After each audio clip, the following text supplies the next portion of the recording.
All right, so we're out shooting with the Z Cam. We're shooting an Infinity QX55, something brand new that's out on the market. Doing a little commercial shoot with it, getting a lot of B-roll.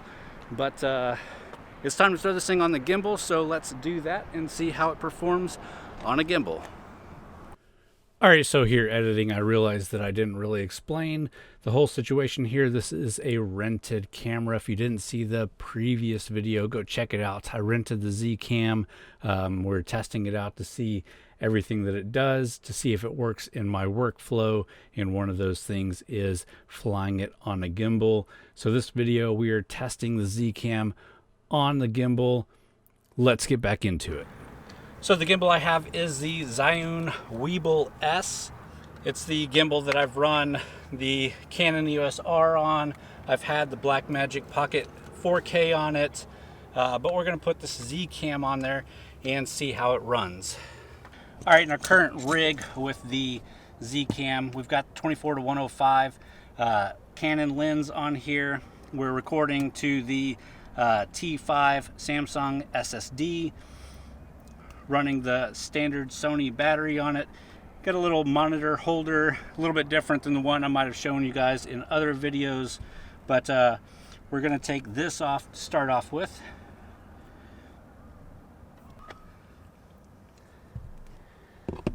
And I got to get this tripod plate off, and then we'll get the plate for the gimbal on here. All right, and then we'll throw the camera onto the gimbal. Now it's a matter of balancing the gimbal. So we do have a pretty long but not that heavy of a lens up here, and we can't go back too far because of this cord. So that's why I think that having the CFast card in there instead of just running to the SSD would be better for at least doing it on the gimbal. Let's unlock some of these axes, work on stabilizing, and as you can see, this setup is just way too front heavy, even all the way back. I'd have to have some counterweights on here, which I could do, but we don't have that available right now. So let's swap the setup a little bit. So one of the lenses I have that works well on this is this little Pancake 50mm Nifty 50. And this one, you can already see balances a lot easier. And now we've got it balanced on the gimbal. We need a way to monitor it. So I just take the same arm that I had on the top and we'll attach it to the side of the Weebill right here. And then try to get it into a good spot out of the way, but still visible. And there you go.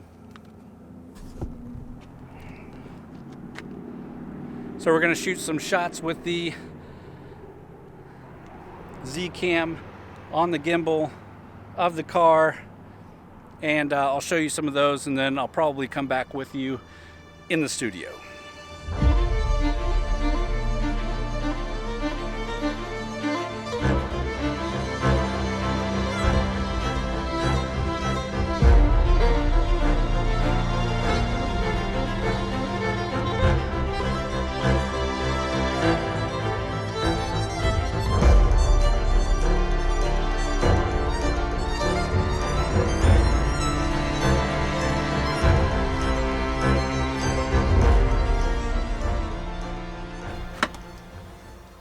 Alright, so obviously first thing you should know is I'm not very good at running a gimbal.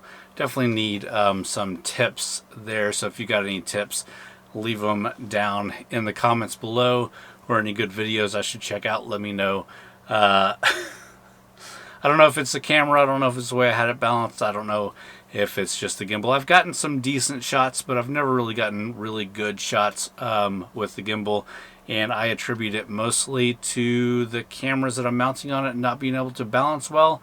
But that thing was balanced pretty well and still not great shots, so I don't know what I'm doing there. That being said, it did mount on there well, balanced decently, and if I had counterweights, you could even put it on there with heavier lenses.